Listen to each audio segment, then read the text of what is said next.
I was the director of the USGS National Earthquake Information Center for many, many years.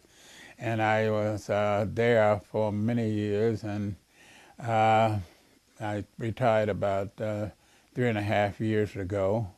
And so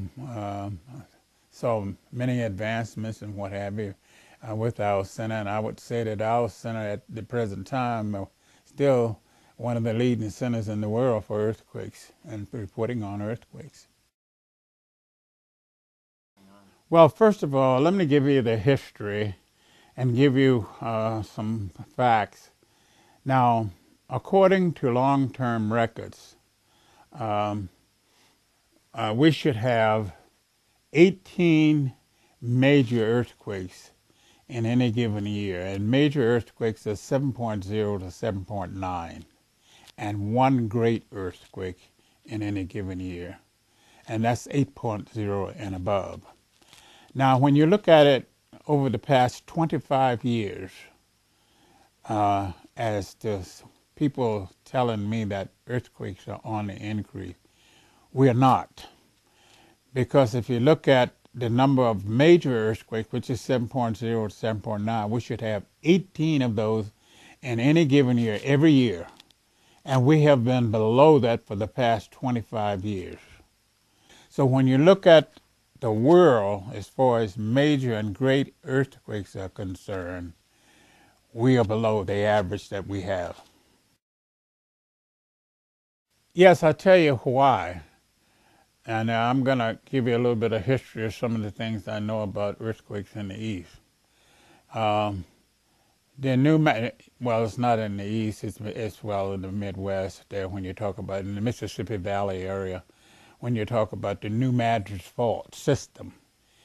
In 1811 and 1812, there were 3 earthquakes in that area there, Missouri, Tennessee, and in that area, 3 earthquakes that was believed to be somewhere in the neighborhood of magnitude 8 on the New Madrid fault system. And the New Madrid fault system runs from Mock Tree, Arkansas, all the way up through Memphis, Tennessee, peters out before it gets to southern Indiana and southern Illinois. And when you look at the activity since 1811 and 1812, there has been no significant earthquakes at all on that fault, and that fault is active. Earthquakes in that area, they have no real cycle. You can't say every 50 years or every 100 years or even make a statement like that because it just doesn't happen. Yes, I would say that it's probably is at risk if they would have the large earthquake. But anytime you got the faults there and you have a history of some earthquakes there, which they have not been significant, they haven't been big earthquakes, they can be at risk, and the time to prepare for earthquakes is before they happen.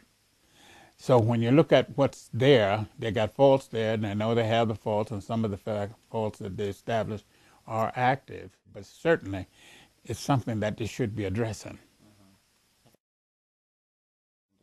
Yes, that's exactly.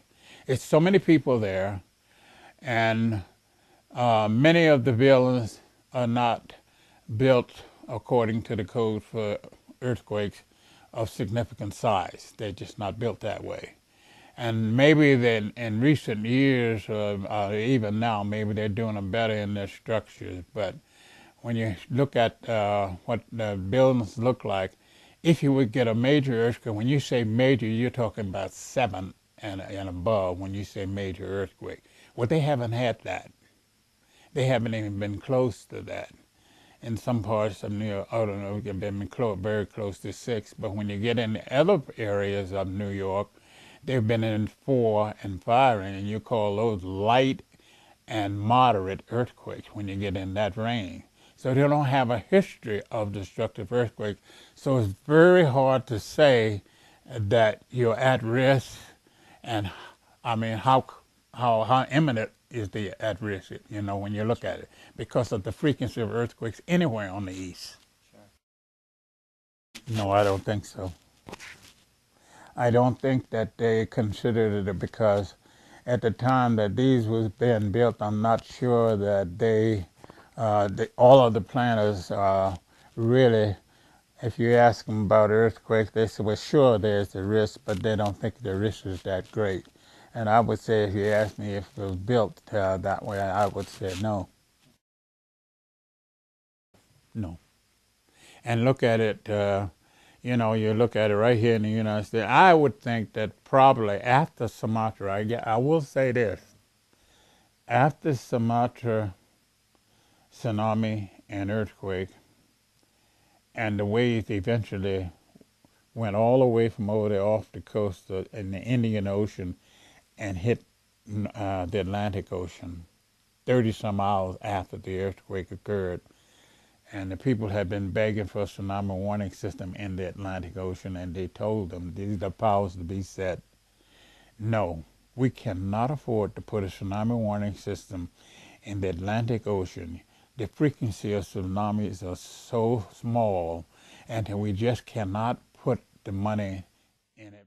If you ask me whether we're prepared for it, no, we're not.